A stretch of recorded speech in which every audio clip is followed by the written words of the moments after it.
बिस्मिल्लाहिर्रहमानिर्रहीम। अस्सलामुअलैकुम dear students, मैं हूं मोहम्मद जावेद मुश्ताक। मैं अपने डिजिटल प्लेटफॉर्म पे आप सब स्टूडेंट्स को एक बार फिर खुश आमदीद कहता हूं। जैसा कि आप सब जानते हैं, STI का जो प्रोसेस है वो फाइनल मराहिल में पहुंच चुका है। तो कुछ स्टूडेंट्स को अपॉइंटमेंट लेटर जारी हो चुके हैं और कुछ स्टूडेंट्स के अपॉइंटमेंट लेटर जारी होना अभी बाकी हैं। अभी कुछ स्टूडेंट्स को ये कंफर्म कर दिया गया है कि आपकी जॉब जो है वो कंफर्म हो चुकी है और उनको कॉल्स भी हो चुकी हैं, और कुछ स्टूडेंट्स ऐसे हैं जिनको अभी ये कॉल्स नहीं हुई। ये मैं तमाम तफसीलात आपको इस वीडियो में बताने जा रहा हूँ, किन किन को अपॉइंटमेंट लेटर या फाइनल ऑर्डर जो है वो जारी हो चुके हैं और किन स्टूडेंट्स के अभी होना बाकी हैं। सबसे पहले आप चैनल को ज़रूर सब्सक्राइब कर लें, वीडियो को ज़रूर लाइक करें ताकि आपको तमाम इंफॉर्मेशन मिलती रहे। डियर स्टूडेंट्स, जैसा कि आप सब जानते हैं, आपको 3 दिन मिले थे कंप्लेंट सबमिट करवाने के। तो बहुत सी स्टूडेंट्स ने कंप्लेंट सबमिट करवाई हैं कि सर मेरा विलेज सेम था, मेरा मौजा भी सेम था और मेरी यूनियन काउंसिल भी सेम थी, मुझे सर लेटर नहीं मेरा नाम जो है वो रिमूव कर दिया गया। सर क्यों किया गया? सर मेरा नाम जो है वो लिस्ट में आना चाहिए, मेरा विलेज सेम था, मेरा मौजा सेम था, मेरी यूनियन काउंसिल भी सेम थी, सर मुझे अदर में क्यों डाला गया है? तो इस क्वेश्चन का जो जवाब है, आज हमने पूछा कि सर ये क्या मसला है। ये बहुत सी जो नंबर ऑफ एप्लीकेंट्स है जिनकी ग्रीवियंस है, उन्होंने बहुत सी शिकायत सबमिट करवाई हैं। तो सर जो विलेज सेम है, मौजा भी सेम है, यूनियन काउंसिल भी सेम है, लेकिन इसके बावजूद उनको अदर्स में या नेबरिंग में क्यों डाला गया? तो उन्होंने कहा कि सर ये ऐसे है कि जिनका विलेज भी सेम है, मौजा भी सेम है, यूनियन काउंसिल भी सेम है, तो इनका जो सब्जेक्ट था वो इररेलेवेंट था, जो सब्जेक्ट था वो इररेलेवेंट था, इसीलिए इनको अदर्स में डाला गया है। समझ आ गई है कि इनका जो सब्जेक्ट था, जो जॉब स्कूल में थी, फॉर एग्जांपल इंग्लिश की जॉब थी, इनका सब्जेक्ट उर्दू में था या मैथ में था, और इनका विलेज सेम है, मौजा सेम है, यूनियन काउंसिल सेम है, लेकिन इनका सब्जेक्ट सेम नहीं है, इसीलिए इनको जो है वो अदर्स में डाला गया है। तो इस वजह से इस तरह की जो कंप्लेंट्स है वो काफ़ी सबमिट हो चुकी हैं।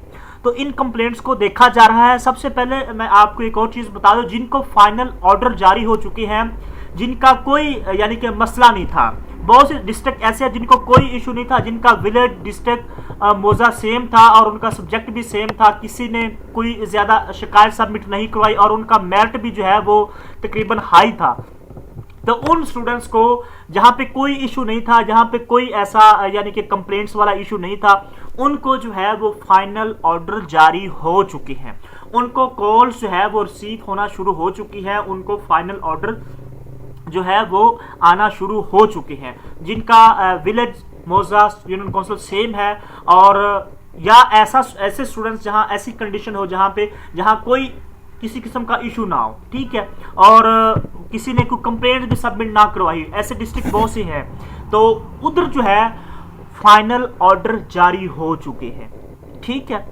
और जहां फाइनल ऑर्डर जारी नहीं हुए, वो जहां पे बहुत सारी कंप्लेंट्स है वो सबमिट करवाएगी, जैसा कि मैंने आपको पहले बताया, सब्जेक्ट रेलिवेंस के हवाले से और सेम विलेज सेम मौजा के हवाले से, और इसके अलावा जिनका नाम रिमूव किया गया है उनका भी, और सब्जेक्ट रेलिवेंट है, इररेलेवेंट है, इस तरह की बहुत सी कंप्लेंट सबमिट हुई हैं। तो कंप्लेंट्स जो है वो सोल्व होना स्टार्ट हो चुकी हैं, क्योंकि लास्ट कल डेट थी आपकी कंप्लेंट सबमिट करवाने की। तो अब जो सोल्यूशन है, जो दिक्कत आ रही है सोल्यूशन में, वो ये है कि बहुत सी स्टूडेंट्स ऐसे हैं जिनका मेरिट जो है वो हाई बढ़ रहा है, 87, 84, उनका विलेज भी सेम है, उनका मौजा भी सेम है, उनकी यूनियन काउंसिल भी सेम है, ठीक है, लेकिन उनका सब्जेक्ट सेम नहीं है, उनका सब्जेक्ट सेम नहीं है, हालांकि उनका मेरिट भी 87 है, 90 प्लस है, ऐसे समझ लें, ठीक है, लेकिन उनका मौजा, उनकी विलेज और उनकी यूनियन काउंसिल भी सेम है, लेकिन इनका सब्जेक्ट सेम नहीं है, इसीलिए इनको नेबरिंग में अदर में डाल दिया गया। अब दिक्कत यहाँ पे ये आ रही है कि जैसा कि ये जो स्टूडेंट है जिसका 43 है, इसका विलेज भी सेम है, मौजा भी सेम है, विलेज भी सेम है और इसका सब्जेक्ट रेलिवेंट है, लेकिन अब इसके इतने थोड़े नंबर्स, इतने थोड़े मार्क्स, अब इसको दूसरी पोजीशन में यानी कि यहाँ पे लाके खड़ा कर दिया गया। अब ये दिक्कत आ रही है जिनका 100 मेरिट है, जिनका 100 मेरिट है, जिनका विलेज भी सेम है, या 90 है या 81 है, ठीक है, और उनका विलेज मौजा सेम है, यूनियन काउंसिल भी सेम है, लेकिन सब्जेक्ट सेम नहीं है, उनके साथ क्या किया जाए।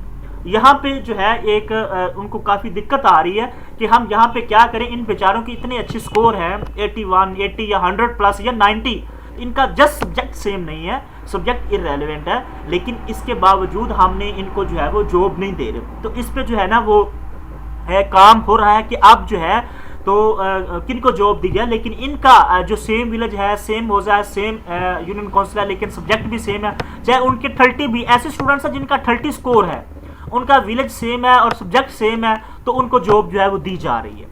तो आप क्या समझते हैं कि क्या इस तरह होना चाहिए या नहीं होना चाहिए? ये आपके सामने केस है, आप इसको देख सकते हैं, ये दूसरे नंबर पे है, ठीक है, जिसका 43 है, और ऐसे भी केस है जिनका 35 है, 30 भी है, ठीक है, उनका सब्जेक्ट विलेज सारा सेम है और सब्जेक्ट रेलिवेंट है, तो उनको टॉप पे लाया गया। तो बेचारे जिनका मेरिट हाई था 100, 80, 90, उनको जो है वो सब्जेक्ट इररेलेवेंट होने की वजह से जो है वो नीचे फेंक दिया गया। तो आप इसको किस तरह समझते हैं? ये सोल्व होने जा रहा है। अब ये किस तरह सोल्व होगा, कैसे बैठ के सोल्व करेंगे? क्या जी जिनका विलेज सेम है, मौजा सेम है, अगर सब्जेक्ट इररेलेवेंट है लेकिन मेरिट ठीक बन रहा है, क्या उनको जॉब दी जाए, या जिनका रेलेवेंट सब्जेक्ट है और मौजा भी सेम है, विलेज भी सेम है, इनको जॉब दिया, चाहे जितना मर्जी मेरिट बन रहा है? अब इस पे जो है ना वो काफ़ी बातें या मीटिंग कह ले सीईओ के लेवल पे या हाई लेवल पे जो है वो हो रही है कि अब सर अब हम क्या करें। तो विलेज सेम है लेकिन सब्जेक्ट इररेलेवेंट है, इनके साथ क्या किया जाए? तो ये जो है वो मुशावरत हो रही है। तो इंशाल्लाह होपफुली जो भी फैसला आएगा वो आपके हक में बेहतर होगा। लेटर उन लोगों को जारी हो चुके हैं जिनका कोई इशू नहीं था, कोई कुछ नहीं था, और उनको जो है वो कॉल्स रिसीव होना शुरू हो चुकी हैं, और बाकी भी जो है वो थोड़ा थोड़ा करके सोल्व हो रही हैं। इंशाल्लाह कल तक ये तमाम तर चीज़ें कंप्लीट हो जाएंगी। फिर भी अगर कोई आपका क्वेश्चन है तो आप मेरे से ज़रूर पूछ सकते हैं। चैनल को ज़रूर सब्सक्राइब करें, वीडियो को ज़रूर लाइक कीजिएगा।